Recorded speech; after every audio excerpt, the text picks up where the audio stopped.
nkuko mubizi nahandi wasanga ibyiza, nahandi wabona ibimeze neza, nahandi wabona ibiryoshye, nahandi wabona amakuru meza usibye ku Isimu TV.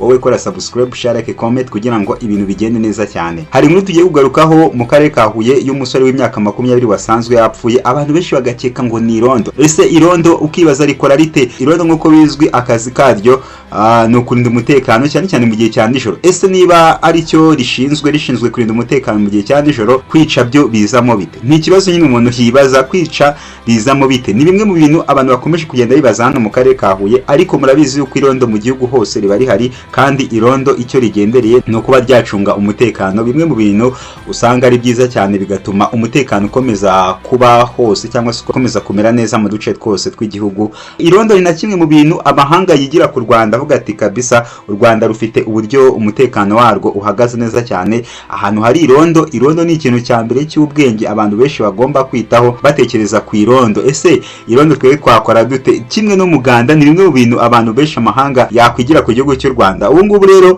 uwitwa Nkurunziza Patrick w'imyaka 20 yagaragaye mu mudugudu wa Rusisiro, akagari ka Matyazo, umurenge wa Ngoma, mu karere ka Huye, yapfuye ndetse aziritswe umugozi w'inkweto mu ijosi. Urumva yuko ni ibibazo cyane bikomeye cyane.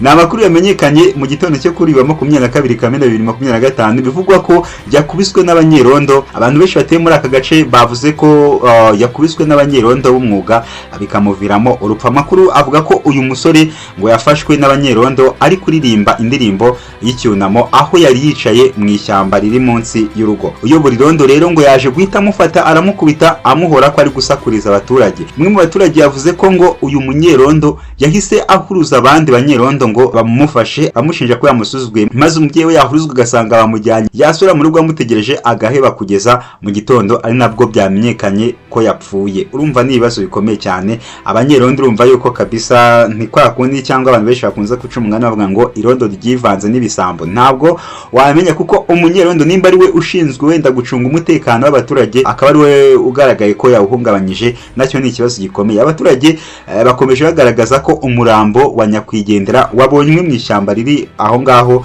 ijosi hari akagozi gafunga inkweto, ibyo bafata nko kuyobya uburari bw'abanyerondo. Nyuma y'ibi byose rero umuyobozi w'akarere ka Huye, nyuma y'ibi byose, nyuma yuko hamenyekanye yuko ari abanyerondo ndetse n'abaturage bamwe bakabihamya, ndetse n'amakuru yavuye hirya no hino mu baturage hano mu mudugudu, mu kagari, mu murenge wa Ngoma.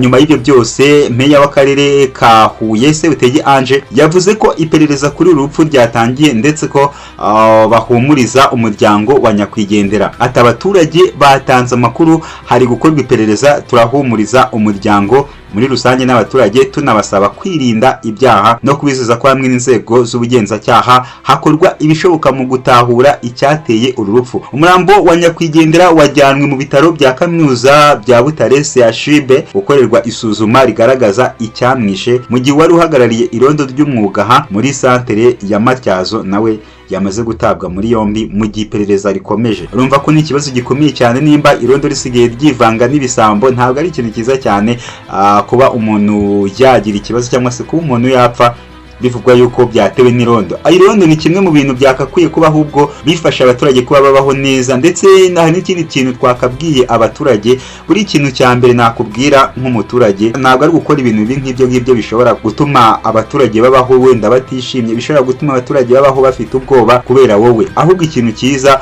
wagakoze ni ukumenya yuko ugomba kubana n'abandi bantu uko bishoboka kose, uko bigomba kumera kose, ukabana nabo ndetse ibintu bikagenda neza cyane, aho kuvuga ngo ikibazo cyabaye mu mudugudu cyatewe nawe. Reka musabe gukora subscribe, share, like, comment ku Isimu TV. Nitwa Justin Mind Harerimana, ndabakunda cyane. Ciao ciao.